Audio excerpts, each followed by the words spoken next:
So I just finished watching a video on the Vox YouTube channel called Teaching in the US versus Other Countries. It's a 4.5-minute video about why there's this huge teacher shortage in the United States and what other countries are doing differently that maybe the US can learn from if we want teachers to stop leaving the profession in droves. So I am a former teacher.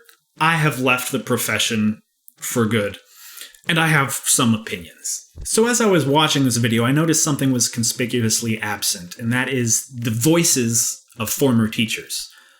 I didn't see myself represented in this video in any way, which wouldn't be a problem, except for the fact that this video is supposed to be kind of about people like me. As far as I could tell, the people at Vox didn't interview even a single former teacher for this video.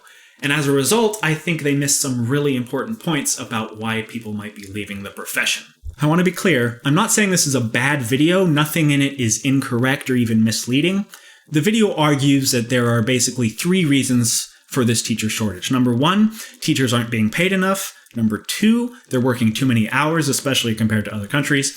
And number 3, the teaching profession doesn't have enough social status like doctors or lawyers. I think all of those things are true. Like, obviously, teachers should be paid more. They shouldn't have to take as much work home, of course. But my problem is that I don't think those things explain the teacher shortage. And the idea that those things do explain it comes from a misconception about what causes burnout.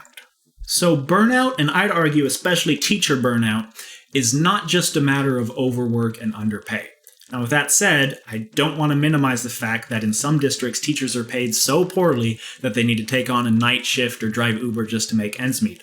Obviously, that's a problem. Obviously, those teachers need to be paid way more. Duh. What I'm saying is I don't think that's common enough to explain the whole teacher shortage. So what does lead to burnout? There are a lot of ways to think about this, but my favorite is the idea that there are 2 specific conditions that when they come together, it leads to burnout. And those conditions are high expectations or high stakes and low autonomy or a reduced ability to make decisions about how you do your job. And you do need both of those. Obviously, teaching is a high-stakes profession. You're watching other people's kids all day long, but only when you pair that with the inability to make decisions about how you do your job, then you get burnout. Teachers probably know what I'm talking about already. This is standardized curriculum, high-stakes testing. This is the new district-wide flavor of the month program that we all have to buy into because our kids need consistency, and this is not going to work unless we all participate, is it?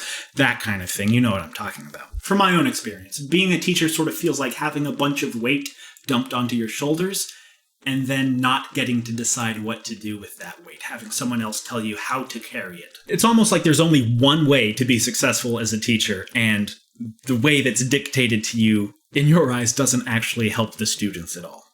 When I was teaching, I remember this other teacher I worked with who had come from another school, and I remember him saying something like, "When I was a department chair, I loved making all the decisions for the other people in my department, leaving nothing to chance, simplifying the curriculum so much that a robot could deliver it," right? That way they're not going to mess up.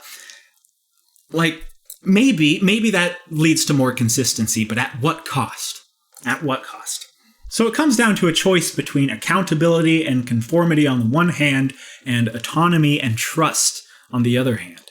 And when you choose accountability, conformity, obedience, high stakes, and low autonomy, it doesn't just lead to burnout, but there are studies that link that kind of work environment to the development of mental disorders like anxiety, depression, etc. And that part does ring true for me personally. For any of you who happen to know me personally and maybe know some of my opinions on the education system at this point, you could be forgiven for thinking that I quit teaching for as a moral stance, like, oh, I think standardized testing is wrong, so I'll have no part of it. But in reality, it was much more an act of self-preservation. Like during that time when I was teaching, I certainly developed some unhealthy coping mechanisms. And if you were close to me during that time, I'm sure you could tell that I wasn't in the best place mentally. But it gets worse. I think if it was just my own pain that I had to deal with, I might have been able to power through it.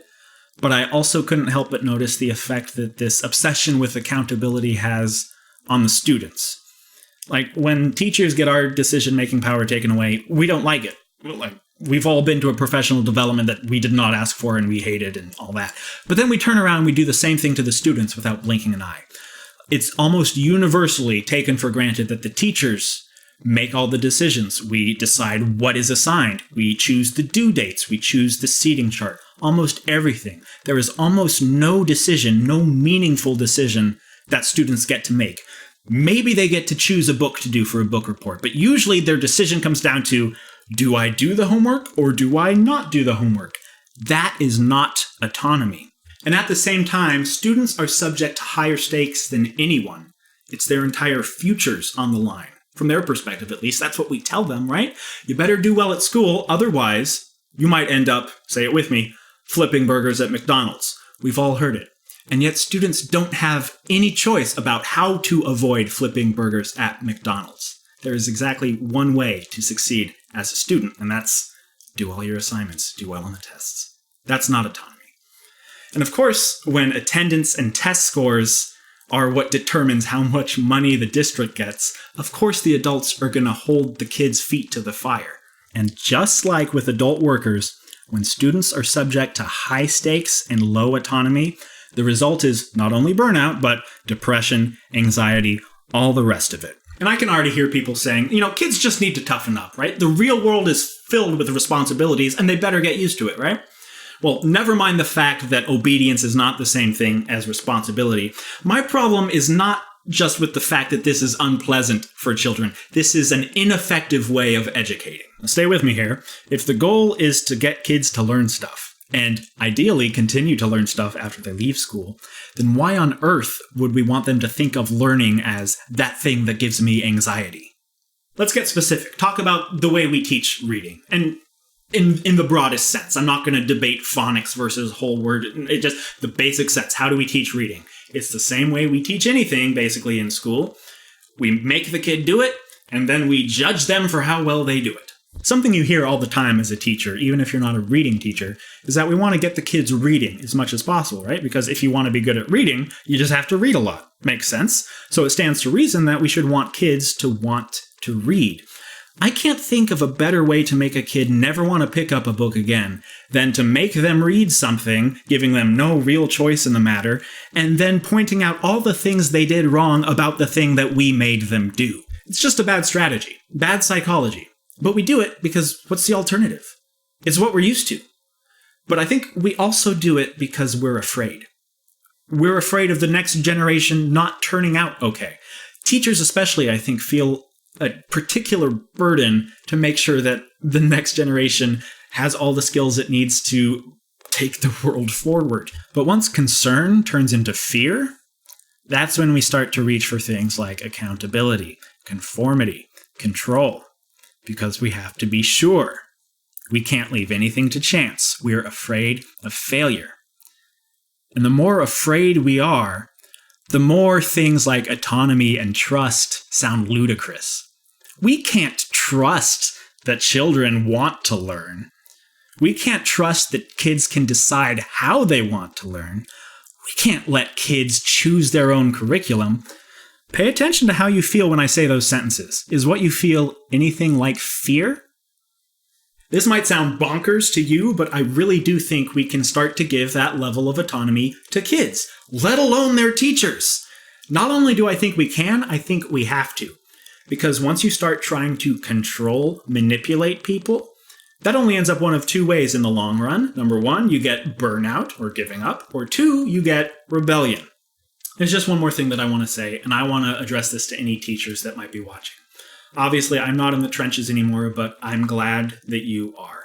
Despite all my criticisms of the education system, I do think it's really important that we have good people doing that work, and I do think you should be paid more. If you do happen to be thinking of quitting teaching, maybe you're not in a good place.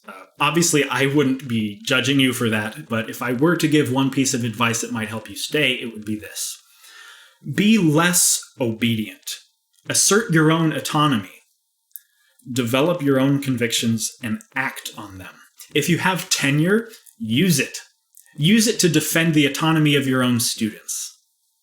It's not going to be easy at first, but your students will thank you for it later on. There's a lot more to say about this, but I think that'll do for now. Thanks for hearing me out.